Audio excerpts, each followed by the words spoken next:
Si l'actualité était un vase brisé, ce serait lui qui recollerait les morceaux. Martino. Le choix des connaisseurs. Alors, on savait que l'hôpital Maisonneuve-Rosemont était en piteux état, que c'était un hôpital qui était complètement vétuste. Moi, j'ai dû y aller visiter une personne que je connais bien. Ça fait pas très longtemps, puis j'en revenais pas de l'état de cet hôpital-là. Mais là, vous avez vu certainement les images que Yves Poirier est allé prendre à l'hôpital Maisonneuve-Rosemont. C'est aberrant, là. C'est débile, là. Il y a de l'eau qui tombe du plafond, il y a à peu près 1 pouce d'eau par terre, il y a des trous dans les murs, il y a des insectes qui rampent partout. Et là, Paul Saint-Pierre Plamondon, le chef du Parti québécois, est allé se rendre là-bas pour voir de visu l'état de cet hôpital-là. Il est avec nous. Bonjour, Paul Saint-Pierre Plamondon.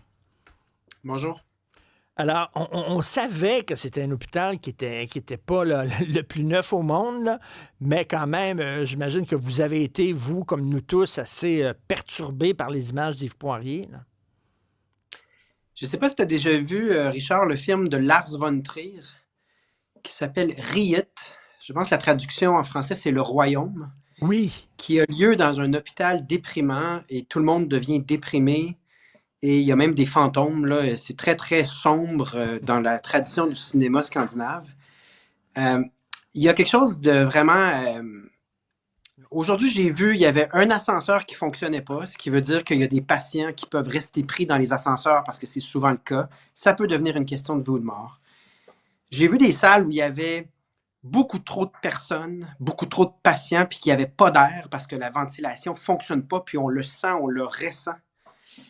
Et des témoignages épouvantables de médecins qui disent nous autres, on a une spécialité en néonatalité, des enfants nouveau-nés fragiles, et l'été, les températures peuvent monter jusqu'à 40, 45 degrés, de sorte que l'enfant fait de la fièvre, mais on n'est pas capable de dire si la fièvre vient du fait que la pièce est à 40 degrés ou si elle vient d'une infection grave qui peut être mortelle à cet âge-là, évidemment.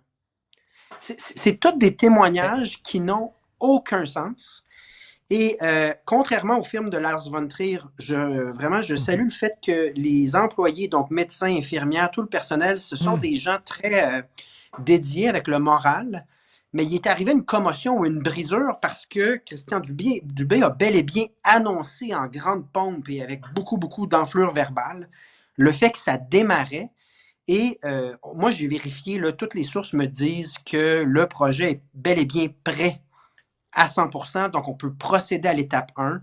Et qu'est-ce qu'on voit? C'est que d'autres projets à travers le Québec avancent et qu'on a laissé pour compte l'hôpital le plus mal en point et la population probablement la moins bien desservie quand on regarde le ratio place d'hôpital, lits d'hôpitaux versus population. C'est dans l'Est de Montréal que ce ratio-là est le plus dangereux au Québec. Donc, comme député de l'Est de Montréal, je vais tout faire pour cette cause-là. Et Paul Saint-Pierre Plamondon, la presse nous apprenait, ça ne s'invente pas là, comme coïncidence, il y a quelques jours, que la masse salariale des gestionnaires du ministère de la Santé et de Santé Québec avait augmenté de 89 %, donc presque doublé au cours de la dernière année. Donc, on en a de l'argent. C'est qu'on ne met pas l'argent à la bonne place. La fonction publique, puis je ne veux pas dénigrer le rôle des fonctionnaires, on a besoin de savoir dans l'État. Mais la bureaucratie au terme de paperasse, de contrôle et de Top Gun, parce que la philosophie caquiste, c'est que si tu as des Top Gun issus du privé, tout s'arrange. Je vous pose la question, là, après 8 ans, est-ce que ça fonctionne? Mais aussi les cadeaux fiscaux. Parce qu'on a imprimé des chèques juste avant les élections, puis on en a fait des cadeaux surtout aux plus riches. Mais quand c'est le temps de couper dans Réno, un programme de rénovation en région là, pour les personnes qui gagnent moins de 30 000 pour des maisons de moins 150 000, ou quand c'est le temps de laisser pour compte des gens dans l'Est qui ne sont pas toujours les plus favorisés et qui ont besoin de soins de santé, là, ce n'est pas la même grille d'évaluation. Mais le pire là-dedans, c'est que l'hôpital, en ce moment, coûte une fortune en travaux qui servent à rien. Donc, quand l'électricité est à refaire ou prend en feu, quand on amène les pompiers parce qu'il y a un employé de pris dans l'ascenseur, quand on répare des dégâts d'eau, quand on répare des fenêtres qui, en ce moment, je l'ai vu, tiennent avec du duct tape, on engloutit des dizaines et des centaines de millions de dollars en études pour tenter de rénover la croix, la partie en croix qui est finie depuis des années. On engloutit plein d'argent au lieu de mettre cet argent-là dans quelque chose de neuf qui va nous permettre de bien travailler. Donc, c'est même pas intelligent sur le plan financier parce que faire vivre un édifice qui a dépassé sa fin de vie utile coûte une fortune en réparation de toutes sortes, en plus de rendre impossible l'attraction de nouveaux personnels qui regardent ça et qui disent « Mais moi, j'aime bien mieux travailler dans un hôpital neuf. » Donc, j'ai beaucoup de respect pour les gens qui tiennent le fort, mais j'en fais un engagement personnel. Et dans le pire des cas, le gouvernement du Parti québécois va s'en occuper au jour 1 de son mandat en 2026. Parce que là, visiblement, là, M. Dubé a dit oui, c'est sur les rails. Et visiblement, on lui a dit plus haut, non, on n'a pas l'argent pour ça. Désolé, là, elle t'a parlé trop vite. On sait comment ça se passe. En Gaétan Barrette nous racontait ça là, au Conseil des ministres. Là, chaque ministre arrive avec ses projets. Et là, tu as le Conseil du Trésor, puis tu as le premier ministre qui dit, ben là, non, ça passera pas. Mais je veux bien, là. Ils font le choix. Mais comment ça se fait, Paul Saint-Pierre Plamondon? Je veux bien, mais ça ne marche pas. Comment ça se fait que ça, ce n'est pas considéré comme une priorité? Je veux dire, un hôpital qui est en train de tomber en morceaux. Là. Mais pas juste ça. Comment se fait-il qu'on a fait une annonce à 2 reprises, donc une là, en grande pompe qui faisait aucun doute? C'est parce que quand on fait une annonce formelle, là, on vérifie auprès du bureau du premier ministre, du Conseil du Trésor et du ministère des Finances. Puis il est arrivé des moments très bizarres dans la dernière semaine en Chambre. Dans certains travaux, j'ai questionné le ministre des Finances, puis il m'a répondu, moi, je ne sais pas ce qui se passe dans le PQI, je ne suis pas au courant de l'hôpital, il va falloir demander au ministre de la Santé.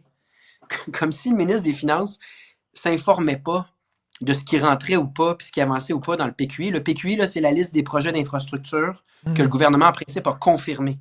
Mais c'est devenu, petit à petit, le stationnement des projets qui ne se font pas.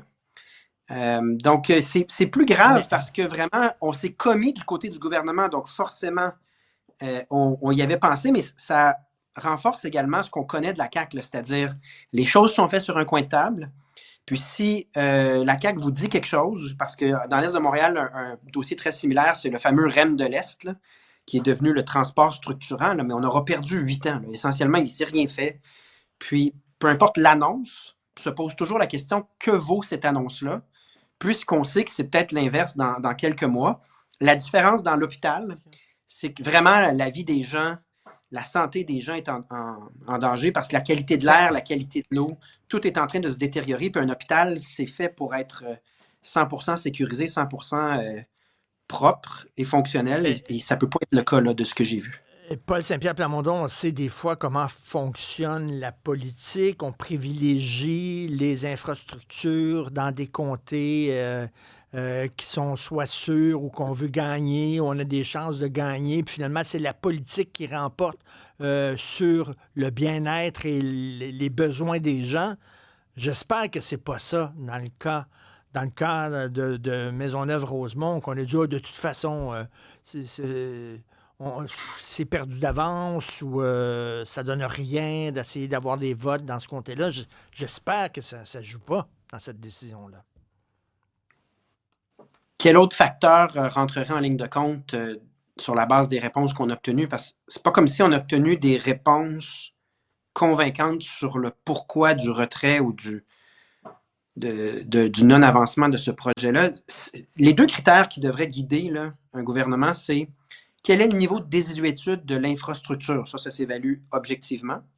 Puis ensuite, quel est le degré de besoin de la population? C'est-à-dire, est-ce que c'est une infrastructure désuète qui vraiment a un impact, un effet important sur la population ou est-ce que c'est encore gérable pour quelques années? Et suivant ces 2 critères-là, le projet le plus urgent au Québec est de loin Maisonneuve-Rosemont. Donc, s'il n'y a pas d'explication convaincante de la part du gouvernement sur pourquoi ils sont capables de faire un 180 degrés sur le projet le plus urgent, je suis obligé de poser la question, ah oui, ben c'est quoi le facteur s'il n'est pas un facteur cynique de calcul? Un système de climatisation de fortune branché aux fenêtres, des ascenseurs condamnés, laissant parfois le personnel coincé entre 2 étages, des trous béants dans les murs, aux soins intensifs, des lits qui restent désespérément vides, faute d'infirmières. La brique qui tombe sur les voitures puis qui tient avec de la broche à l'extérieur. Mais Tu sais, comment ça se fait qu'on. C'est parce qu'on on en paye des impôts. Là. On en paye là, la moitié de l'argent qu'on envoie au gouvernement, puis on en envoie beaucoup de l'argent qu'on gagne à la sueur de notre front, va dans le système de santé. Puis on se retrouve avec des hôpitaux qui sont dignes du tiers-monde. Puis là, c'est vraiment pas une exagération de dire ça. ouais. Mais là, on est en infrastructure. Il faut distinguer le budget de fonctionnement qui paye les salaires puis l'équipement. En infrastructure, c'est un autre budget, puis c'est un budget qu'on a négligé euh, pour les écoles également, parce que électoralement, on peut pelleter par en avant, puis ça paraît pas trop au début. Fait qu'il y a une fin de cycle, mais il y a également notre capacité à construire au Québec qu'il faut remettre en question. Là, c'est-à-dire que ça me semble être un marché où on a perdu de l'expertise, on a perdu combien de projets qu'on a vu en infrastructure au Québec où, en fait, il n'y a personne qui veut le faire, où il y a une seule personne qui veut le faire à ses propres conditions. C'est loin d'être un marché optimal pour obtenir le meilleur prix dans les meilleurs délais. Donc, avec la commission Charbonneau, mais également, puis tu sais, la commission Charbonneau était nécessaire, mais il y a un écosystème économique autour de nos infrastructures qui fait que c'est beaucoup plus cher et long sortir un projet au Québec que chez nos voisins. Il va falloir se pencher là-dessus également. Mais distinguer, par contre, le vieillissement de la population, l'augmentation subite de la population, puis le budget, donc, en santé, de ce budget-là, qui est le budget en infrastructure, où est-ce que la CAQ se vante d'avoir fait passer ce PQI, là, ce projet en infrastructure, de 100 milliards à 164 milliards, alors qu'on devrait en avoir honte, parce que ça veut dire que la file d'attente augmente, mais qu'on ne livre pas les projets, les projets ne sortent pas. Et plus les projets ne sortent pas, plus ils coûtent cher. On l'a vu en transport à Québec comme à Montréal. Mais c'est vrai pour les hôpitaux aussi. Si on avait pris ce projet-là dès 2018, il coûterait la moitié de ce qui va coûter lorsqu'on l'aura démarré. Là. Incroyable. Merci beaucoup, M. Paul Saint-Pierre Plamondon, chef du Parti québécois. Merci. Bonne journée. Bonne journée.